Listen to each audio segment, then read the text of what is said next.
Yo, this is Shadowstar.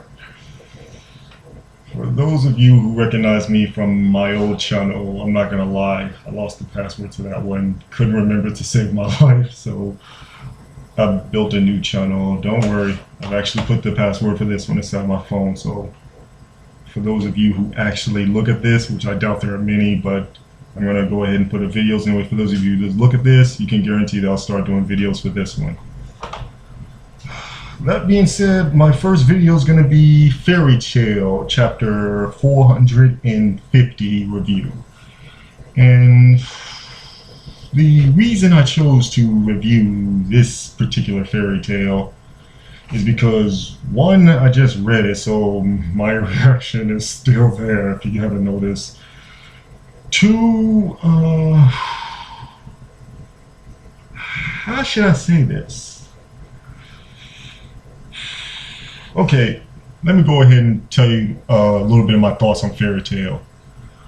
I generally enjoy it. I like the fight scenes. I like the plot. I like the characters. Those are the pros. The cons, I don't like the over amount of fan service. Many of people agree with me, but Fairy Tale is pretty much just 2 or 3 levels away from being a damn hentai doujin, or whatever the hell it's called. Basically, it's not that far from being anime porn at this point, okay? Secondly, I don't like how a lot of their fights end with the whole feelings and friendship and all that. Yeah, I get the important. I get that sometimes if you have something to worry about, you can push through, but there goes to a certain point where it just becomes total bullshit. I think a lot of people can agree with me on that. Those are pretty much my 2 biggest cons right there. I am sad about them not expanding beyond this one kingdom that we're in, but yeah, that's a minor point. Anyway, now on to the chapter review. Basically, we left off after Zeref told her that she's immortal and that her presence is basically going to start killing people. I can't pronounce the name of the curse, but basically, she became immortal and she caught the same curse as him. I'm not even sure how the hell that works, but it seems that anybody who becomes immortal automatically gets the contradiction curse. I'll just go with that, the contradiction curse. The more you love life, the more you basically kill it. That's a fucked up curse if you ask me, but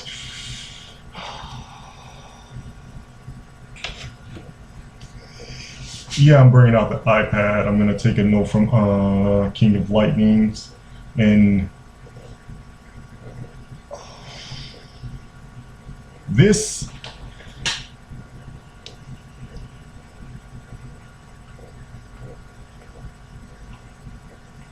okay, see it.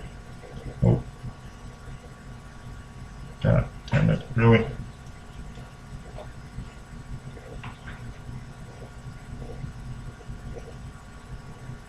Fuck, okay. We're gonna have to get that. That didn't work. Need a better iPad. Anyway, the whole reason why I'm reviewing this chapter is because at the end of the chapter, many people are gonna disagree with me, but this is probably the most depressing ending I've seen in a while. Like, okay, to start off with, Makova's born, right? That's the beginning of the chapter. Everybody's happy. Then Rita, Makova's mother. By the way, yay, we finally found out the character of Makova's mom and his dad, so we got that going. Anyway, Rita suddenly dies after giving Mavis permission to name Makova, basically Makova. So that's pretty sad. Mavis freaks the fuck out when she realized that what Zeref said might actually be true and runs away from the guild. So she runs away from the guild. She trips on a freaking tree branch. Normally I'd be pretty mad at this point until she notices that some flowers are dying around her and that she suddenly killing off a portion of the forest that she's in. And I'm like, that's wild. Sucks for you, Mavis. Anyway, it goes on to show that Mavis basically never goes back to the guild for a whole year. She doesn't go back to the guild. She basically wanders aimlessly, killing off forestry, animals, plants, even some people who were unfortunately enough to walk close to her without her realizing it, they even die. I'm like, wow, man, Mavis, you... Okay, moving on. That's when Zeref finally shows up, and he tries to, I guess you could say, I'm not really sure, but I think he tries to console her. Like, he tries to, he basically tells her about his plan that he's building a kingdom, but he says it's quite enjoyable, and he's did something that enables the people to be around there that don't get killed off by the curse. I didn't really even understand that whole part, but I'm probably gonna put this as my half/reaction and put another video up. But anyway, he tries to console her, like let her know that she's not the only one suffering from the curse, and he understands how she feels. And it was at this point Mavis notices that he said that he's getting ready to start a war with the kingdom, which we all know is the truth. So, and then she points out, wait, you're starting a war? And you think that I'm enjoyable? He said, no, I hate wars. I think they're disgusting. And then he starts like tweaking out, saying that all he wants to do is find his brother so his brother can kill him. But then he says, but wait, I actually want to kill my own brother. Basically, he's got some split personality shit going on, and Mavis realized that he's literally contradicting himself at this very moment. So Mavis, it turns like different from him consoling her to her consoling them, and the two of them basically kiss, like no joke, a legitimate kiss. Like, I'm not all for that mushy stuff, but two people literally cursed to be alone if they don't want it. They're literally cursed to be alone. Like, basically put, if they don't be alone, anybody around them is gonna die, so they're forced to be alone.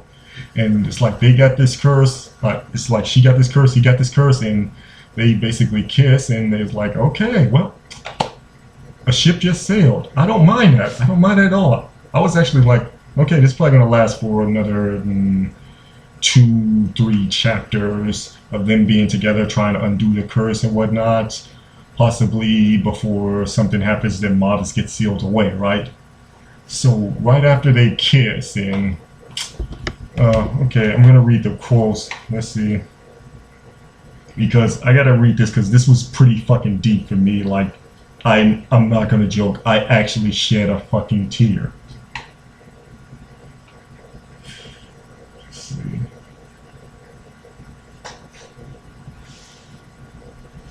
Alright, everything begins in a deep abyss of magic, a magic that unites it all, love. Love can cause miracles, and sadness as well, and a love between the two that have been living with a curse have brought about upon the highest level of contradiction. The more one loves, the more one will take away from another. This curse has taken my life from me, even when I was supposed to be immortal. And then Mavis, she fucking dies. No joke, like, Mavis dies in Zeref's arms. Right, so can you see it? Oh. Let's see, lower this down.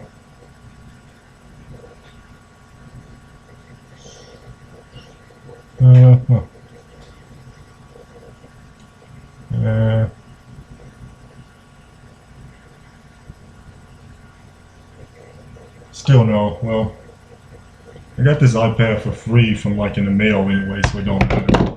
I gotta get a better iPad, but point is, Mavis literally dies right after Zeref kisses her. And I'm looking like, that is so fucked up. Especially, that's fucked up even by even by other standards, because, how should I say this?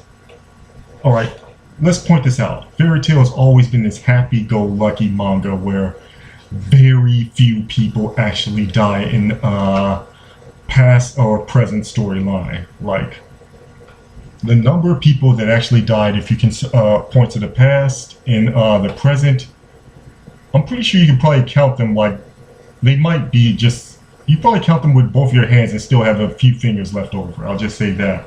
Less than 10, I'm sure of that much. And then it's slowly been going down a much darker path. Like, I heard that Hiro Mashima did a rave.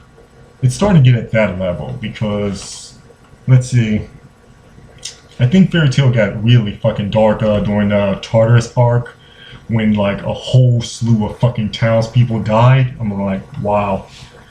And it's just been getting darker and darker and darker since this. Like, you got Gray's father finally dying, and then you got Erza getting tortured while she was fucking naked, and it's just been escalating there. Like, Iga Neil literally died before everybody's eyes, and I'm like, fuck.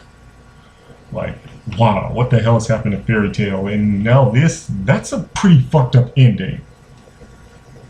Mavis dies, and Zeref's on. Like, Mavis and Zeref literally fall in love. There's no joke about it. They were actually, I'm pretty sure they pretty much just fell in love. Oh, and before everybody goes off and says Zeref's a fucking pedo, keep in mind Mavis is in her mid to probably late 20s at this point. She might have the body of a child, but Mavis has lived well over 20 years. I'm pretty sure of that. So there is like no pedophile or shit going on. So get that out of your mind, but it doesn't change the fact that Mavis and Zeref kissed. Like, they were gonna probably start a fucking life together. They were probably gonna work together to get rid of their curse. And a moment after the kiss, Mavis goes ragdoll and Zeref cries, realizing she's fucking dead. The Adnowski curse, I think that's a contradiction curse. The fucking contradiction curse killed her, even though she was supposed to be immortal. I'm starting to understand why Zell turned into the crazy contradicting fucker that he is. I generally feel bad for the guy. And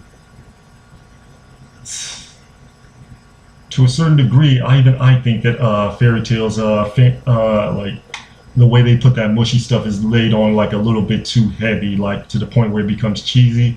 That was not cheesy. That was just depressing. That was depressing as fuck. So I'm actually really fucking curious about how the next chapter is gonna come out. Regardless as to what it is, I'm definitely gonna read it because, and I'm gonna probably go ahead and do a live reaction for that one because I gotta see like how the hell this I gotta see how this affected Zeref because I generally feel bad for these two now. Mavis died in his fucking arms right after he kissed her.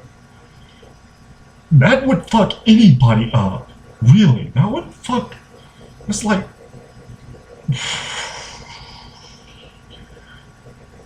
I'm even gonna put that as my fucking thumbnail for this video because I don't really have I don't know what to say to that. Like, I've seen some depressing deaths before, like some really depressing deaths, like they were gory and shit, and that just pinged in my top 10 because can you imagine a worse way to lose a loved one?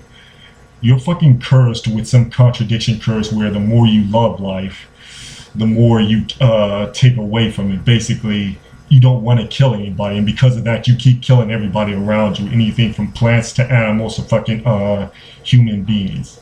And then you find possibly the one other person on this goddamn planet who understands how you feel, who's affected with the same curse. The one person you could generally spend the rest of your fucking immortal life with, and just as the two of you share your first kiss, you kill her off. That is so fucked up. Okay, more than a live reaction. This is probably more or less a rant. I'm gonna go ahead and put that up anyway, but thoughts Tell me what you think for those of you who read this, because I am at a loss for words. Definitely looking forward to the next chapter though. And I'll probably have a better iPad by then. Till then, Shuttlestar signing out.